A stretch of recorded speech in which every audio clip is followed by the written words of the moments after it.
Hello, my name is Menom Dorin Oho, and I welcome you to today's session of Understanding Participatory Budgeting. Have you ever wondered why some projects in your community never get completed? Have you also wondered why you only hear of the government budget after the money has been spent and sometimes even on the wrong things? What if I could tell you that citizens like you can actually decide how the government spends public funds? And this is why we are here today, to understand participatory budgeting. What is participatory budgeting? Participatory budgeting is a democratic innovation that emerged over 25 years ago in Brazil, and since then it has also gone into other countries, even in Africa like Kenya and even in Nigeria. But yet, a lot of work still needs to be done. So today I'm going to give you insight as to what participatory budgeting is, the processes, and how you can utilize this important democratic tool. Participatory budgeting is very important because it boosts transparency, it gives citizens power, and ensures that money is well spent on the important priorities. So now I'm going to take you through the process of participatory budgeting, how it works, and the process for implementation. First step we have is the preparation and planning, which is also known as the design process. In this step, the government comes together with civil society representatives and traditional and government stakeholders to come together and decide which part or what percentage of the government budget is open for public decision making. So that is the first step, which has to be inclusive and the community has to be carried along. Then we have the second step. So the second step is community meetings, in which we have community forums, we have town hall meetings where we have residents, citizens come together with government stakeholders to discuss about challenges the community is facing and prioritize needs. So this is a very interesting process because here we have you, people like you and I, speaking, telling the government their actual needs. Remember, a key goal of participatory budgeting is to ensure that the money is spent on the important things and priorities.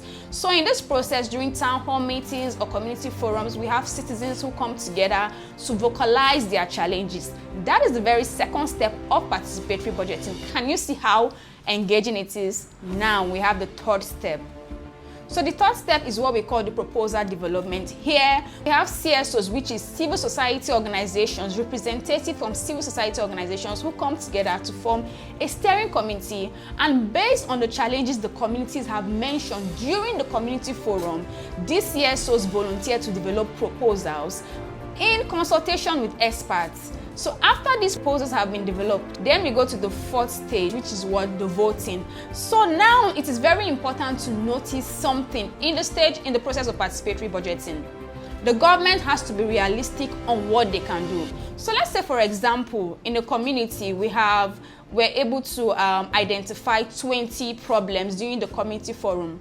And the local government cannot fund those 20 challenges. So what should be done? That is why we have the fourth process, which is what? The voting process. Here, citizens come together and vote on solutions they want to be implemented to address their problems. So after this voting is being done, the project or the idea with the highest voting is being selected for implementation.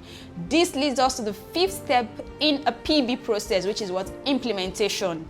The winning project, the winning proposal is selected and included in the government budget. So let's say it's done at the local government, for example in Abuja, the area council level. So we pick that and include it into the area council's budget. If it's done at the state level, the federal, the same thing. That is the fifth step, implementation.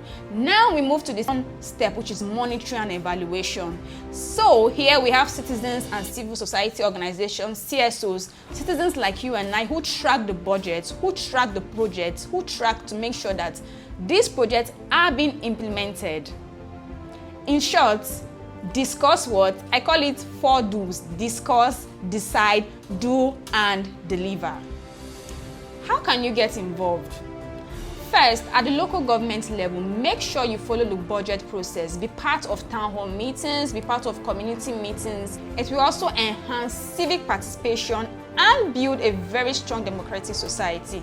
Thank you so much. My name once again is Dorin Menom Oho, Head of Programs at Tunani Initiative. Together, let's build a very strong and sustainable democratic Nigeria.